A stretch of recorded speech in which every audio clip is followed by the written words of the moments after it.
I'm joined today by the agency director at Branded3 and the author of the Drums Search Report.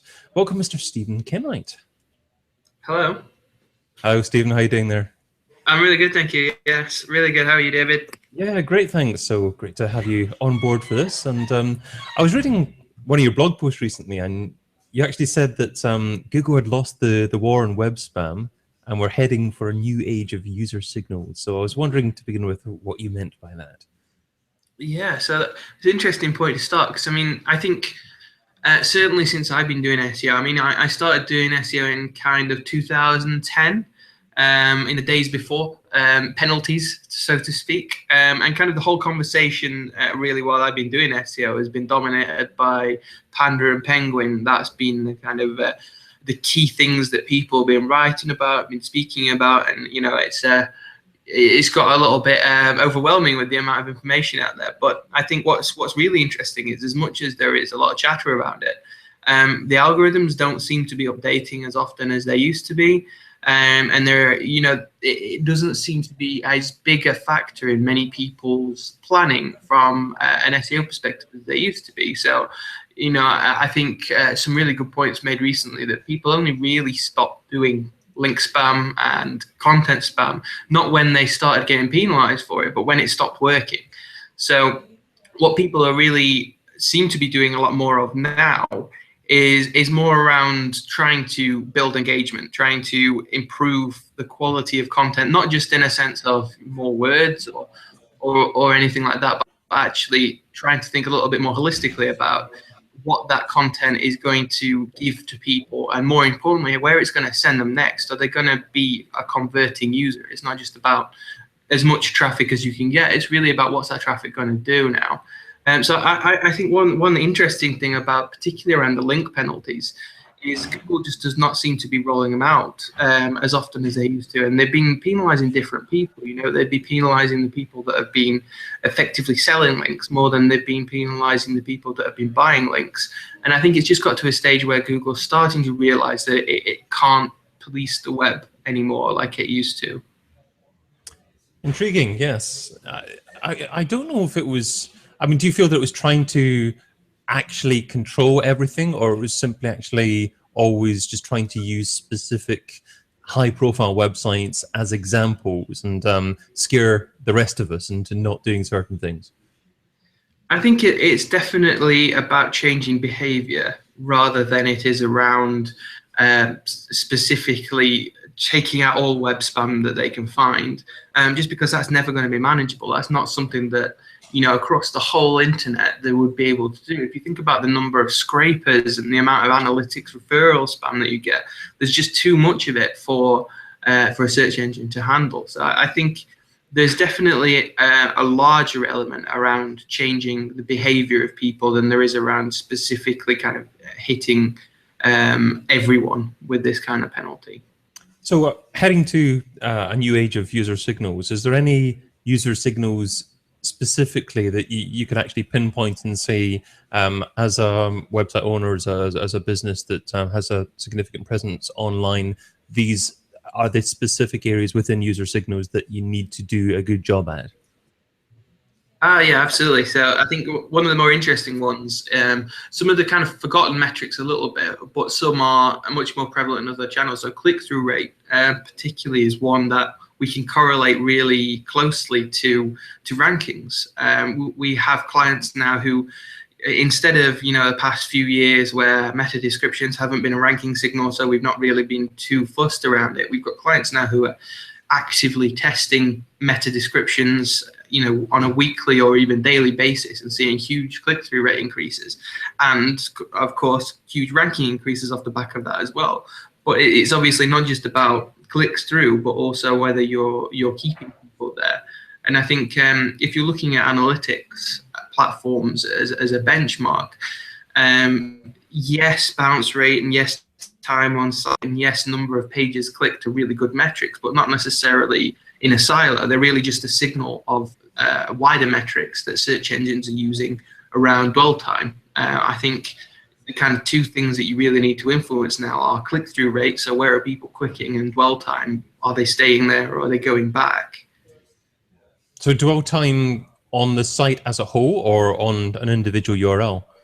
I think on the site as a whole, really away from a search engine. So I guess Bing has a really good definition of dwell time. I think it's fair to apply to Google as well, where what they're actually looking at is not necessarily the amount of time spent with a particular website or a particular business, but the amount of time that business has sent someone somewhere. So if you're writing a blog post that someone's found via search and it's got some links in it to external publications, you might not have been seen to be really answering the question, but you've been helping someone to find the answer to the question and sending it through to a place that's going to be a better answer. So you get some credit for that, and I think that's a really good positive signal for that Google's likely to be using as well as Bing, the search engines.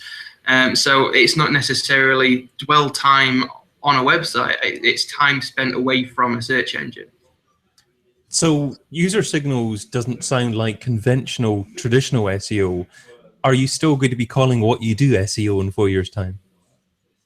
You know what? I think so. Yeah, I think there's a lot of debate around what things actually are, and that difference between, say, link building and PR is another good example of semantics and what people are actually saying. From my perspective, if you're doing any kind of activity where the primary purpose of it is to acquire traffic, and you're not paying for that traffic, I think in a lot of senses that is SEO. So one thing that's changed dramatically already, and one thing that I think is going to be a lot different in the future, is you can do SEO for Pinterest, you can do SEO for Facebook, you can do SEO for any number of different channels who have search functionality. And as Apple starts to put search ads into its app store and all that sort of thing, I think SEO as a discipline is going to expand. And I think especially when you start to look at what Facebook is doing with algorithms, I think everything is going to be SEO at some point. Are you, within Branded 3, actually providing SEO services for the App Store, for instance? Absolutely, yeah, of course. Apps generally have been a bit of a growth area for us overall.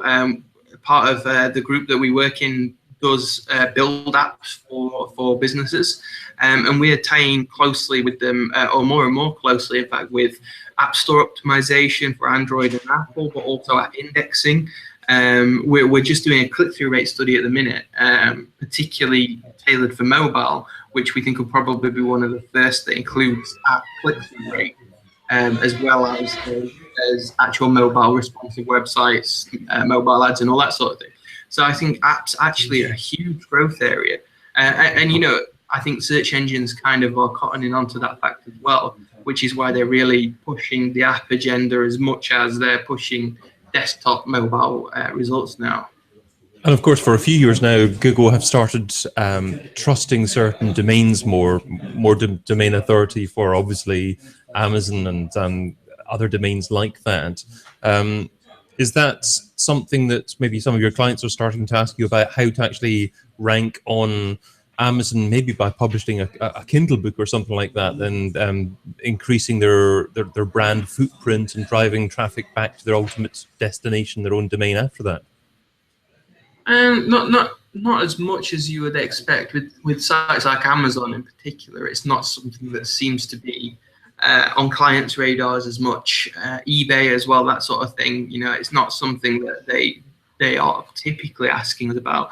And we're getting asked more and more around domains like LinkedIn and Medium, and particularly publishing websites. Whenever there's a decision to be made, should I publish something on Medium or should I publish it on my website?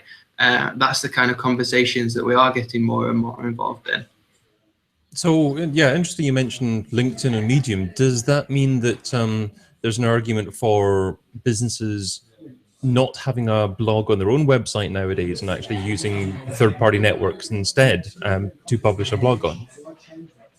I think when we're talking to our clients about Medium and LinkedIn, it comes as much as anything down to frequency and other activities that's going on. So particularly if we're working with a business with a smaller budget, or a business is not necessarily going to be as active in marketing channels generally, I don't think it's necessary to have a blog as it was and publish on LinkedIn and Medium, because there's a captive audience there. You know, there are already people that you can put yourself in front of without having to go through that slog from an SEO perspective of building up authority and all that sort of thing. But then, you know, if we're working with an SME who has, for want of a better word, a lot of hustle and wants to kind of stick themselves out there as much as possible, I would always suggest, you know, you need a blog on your website, or you need a personal blog and a personal brand that you use to promote your business as well. So it really does depend on what the overall marketing picture is, rather than just what are the SEO requirements from this. Okay. What about the role of SEO in general? Do you think that moving forward into the future, more SEOs will have an in-house role, or do you think that it'll stay roughly as it is at the moment, with an important requirement from agencies as well? I would say what we're seeing a lot of is a shift in how agencies are billing. So a shift in how clients are paying for SEO as well. So I think that's already happening. I think clients are expanding their in-house teams already. And I think that you're starting to get more and more disciplines involved in SEO from an in-house role. One thing that's changed a huge amount for Branded 3 over the past 18 months or so is a shift from retainer work to project work. And I think that makes a lot of sense for businesses who are, you know, they have the SEO resource in-house, you know, they have an overall SEO plan, and it's led by an in-house SEO rather than, you know, a digital marketing manager necessarily, but someone who's a channel specialist.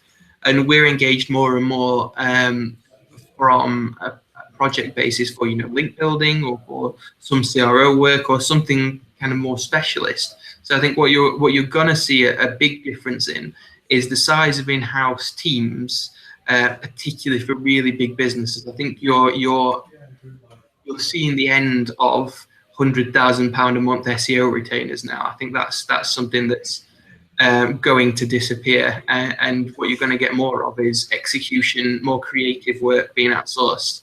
I think SEO agencies are actually well placed to pick that up as well. Okay, and I'd love a bit of a prediction in terms of what you think the future web might evolve into a little bit more. So in terms of the SERP itself, we've seen a few changes recently with the removal of search ads from the right-hand side. Certainly mobile results seem to be a little bit more focused on paid clicks, and perhaps even tougher to get organic traffic, because unless you're in the first few positions, people have to scroll quite a bit to find you. Have you any more thoughts on what may happen in terms of changes to the SERP itself? I think that organic traffic is going to grow. Generally, the amount of traffic you can get organically is going to increase over a period of time, but I don't think that's necessarily your 10 blue links organic traffic. I think that's going to come from additions to SERP, such as, you know, you're looking at the local pack, I think they're going to get more clicks. I think you're looking at app results, you're going to get more clicks. So when I'm talking about organic traffic, I'm not just talking about traffic to a website that you're not paying for, but traffic to a brand that you're not paying for. Everything that you've got out there, I think that quantity of traffic is going to go up and up.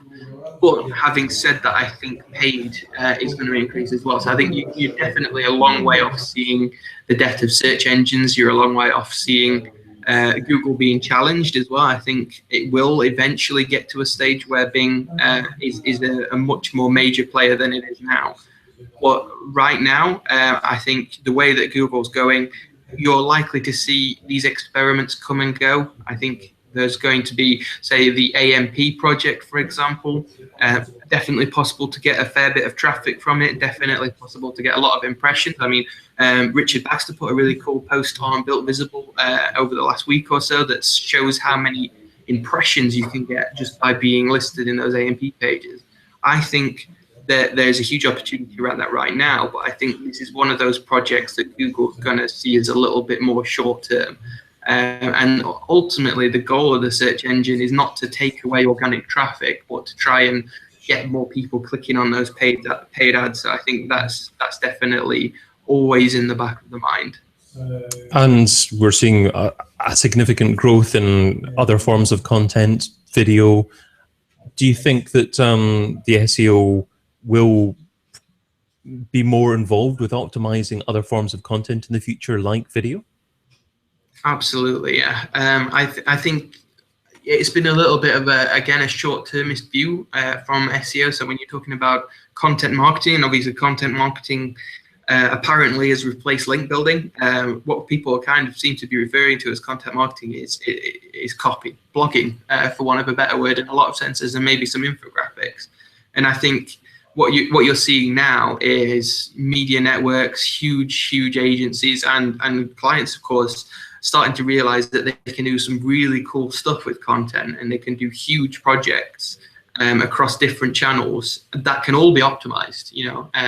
When you're talking about search engine optimization, I don't think that's necessarily optimizing a website to get traffic from a search engine, but optimizing a whole campaign. How can we do anything from a TV advert that drives traffic? And you're starting to see that with people using CTAs or search for this brand and this keyword and that sort of thing.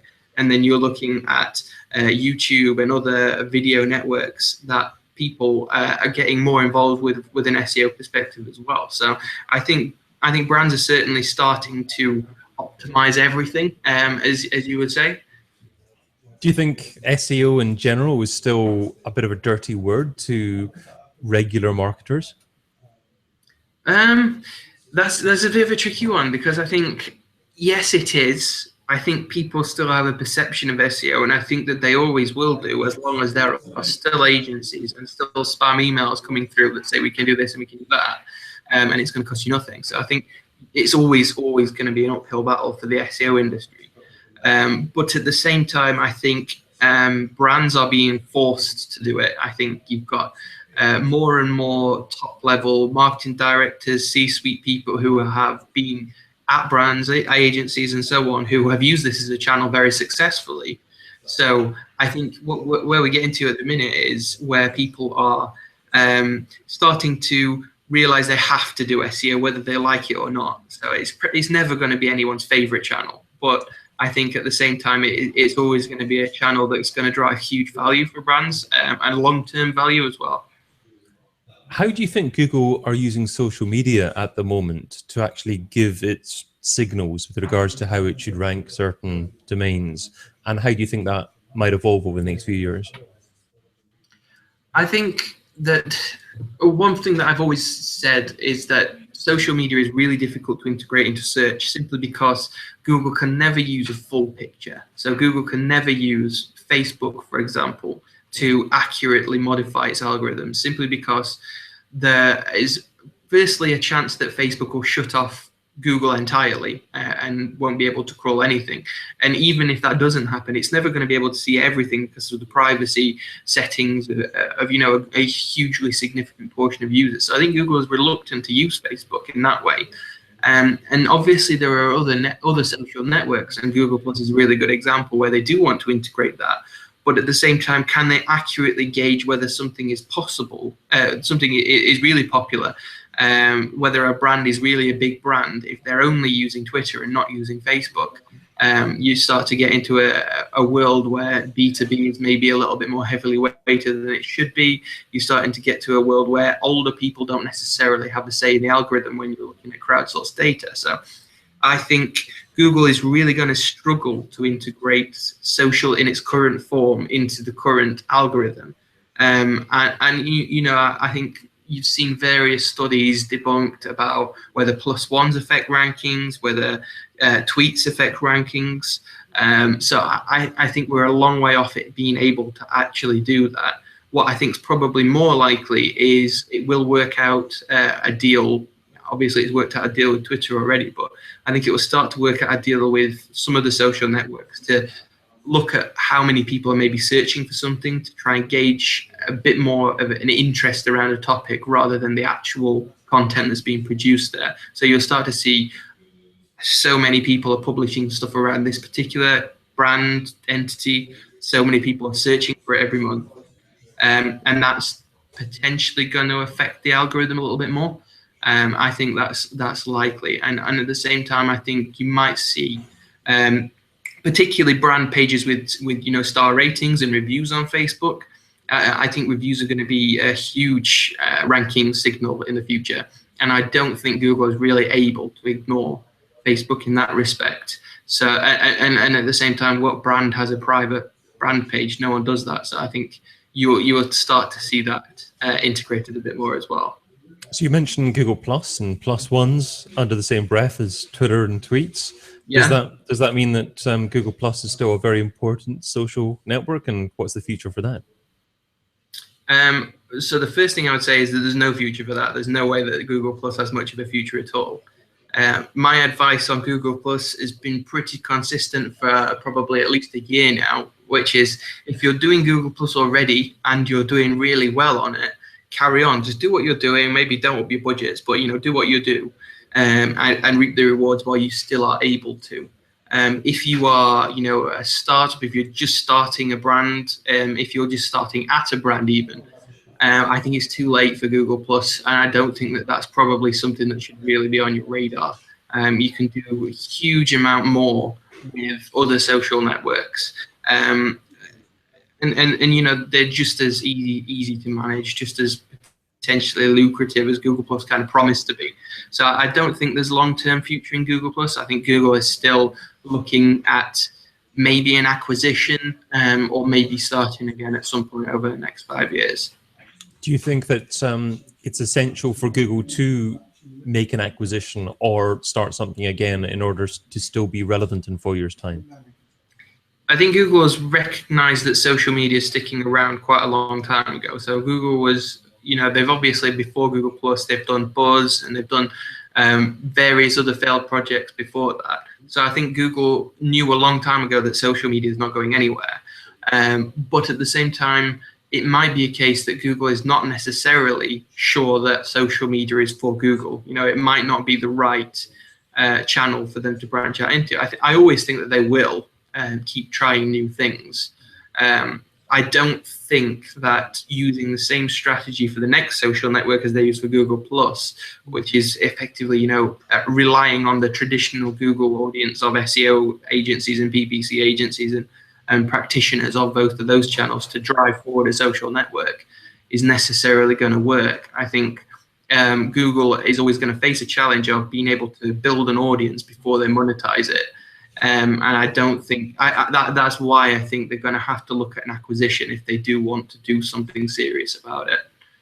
I think Tumblr's up for sale. Okay, that could be an intriguing one. Yeah. It does. I don't recall people talking about Tumblr a great deal over the last 6 months, even a year or so.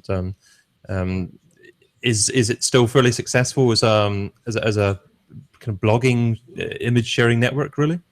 I think the fact that the marketing industry is not talking about Tumblr too much is a really good indication that Tumblr is still viable. I think if you had marketing publications hammering on about Tumblr now and how everyone should be on it, that's when you start going to get absolute spam on there, and that's when users are going to start being driven away. I think if you're looking at the really lucrative social networks in terms of what people are publishing about, your Snapchats and your Instagrams, they've both been very clever in restricting brand access to them, which has kind of got the press hyped up even more.